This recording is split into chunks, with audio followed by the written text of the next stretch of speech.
अस्सलाम वालेकुम नाज़रीन, तव्हां ॾिसी रहिया आहियो बदीन तेज़ न्यूज़। आऊं यहाँ नाज़ मिठूमल महेश्वरी। कड़गौर में सिंध बैंक समेत माइक्रो फाइनेंस ॾींदड़ निजी बैंकर्स जे अमले ख़िलाफ़ कड़गौर प्रेस क्लब साम्हूं कड़गौर वासी ग़रीब औरतुनि जो एहतिजाजी मुज़ाहिरो ऐं बदीन तेज़ न्यूज़ सां हिननि ॻाल्हाईंदे चयो त गर्मी में हिते तव्हां प्रेस क्लब में वेठा आहियो, आख़िर छा मसइलो आहे? कहिड़ियूं कहिड़ियूं बैंकूं तव्हांखे तंग थियूं कनि जॾहिं सरकार जे तरफ़ां लोन बि माफ़ कराया विया आहिनि? बस टीवियूं ॾिसूं पिया न, असांखे ख़बर पए पई त सरकार पंहिंजे तरफ़ां वॾी कोशिशनि में लॻी पई आहे।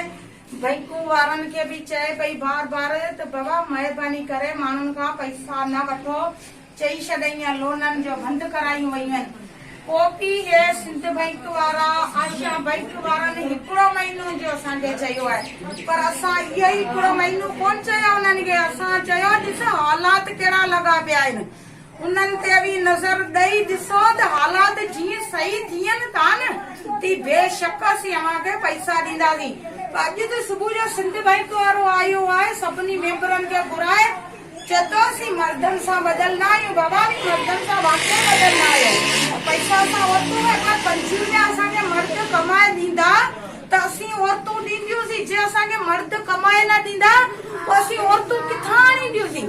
असीं सुबुह खां एतिरियूं परेशान पोइ असां हिकु ॿियनि सां सलाह मशवरो कयो, बाबा हाणे छा करियूं?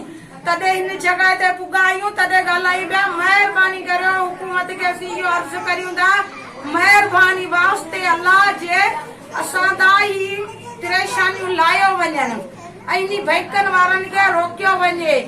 बाक़ी असांजा धंधा धाड़ी सभु बंदि आहिनि। के गार्डन वारा आहिनि, के इन दुकाननि वारा, के होटलुनि ते, के तगारी मज़दूरी वो सभु हींअर बंदि आहिनि। सभु वीचारा घर में वेठा आहिनि।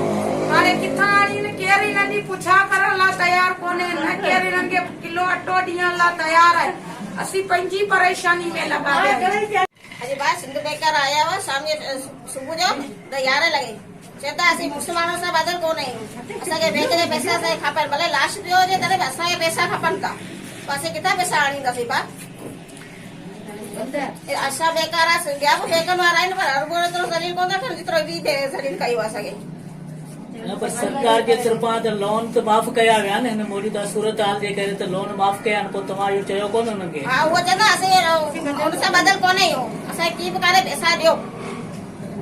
हुकूमत खे इहो था करियूं त असां ग़रीबनि जी मदद करियो।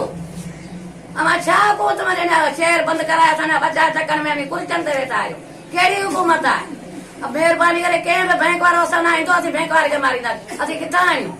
गरीब आहियूं। असांजे हथे में जॾहिं पिया, असांजा बच्चा पिया बुख था मरनि। असीं रोडनि ते ॾिसो, असीं रोडनि ते वेठा आहियूं। अच्छा, इन लॉकडाउन में अर्ज़ु था करियूं। लॉकडाउन में तव्हांखे का मदद कई आहे हुकूमत? अॼु ताईं असांजी हुकूमत कंहिं मदद कोन्हे। कहिड़ो सखर आयो जंहिं असांखे 5 किलो अटो ॾिनो आहे? अॼु ताईं असांखे रुपए कंहिं शहर में कोन मिलियो आहे। कहिड़े शहर वारनि खे अर्ज़ु कयो, मञनि ई कोन था। हुकूमत खे अर्ज़ु था करियूं, असांजी मदद करियो।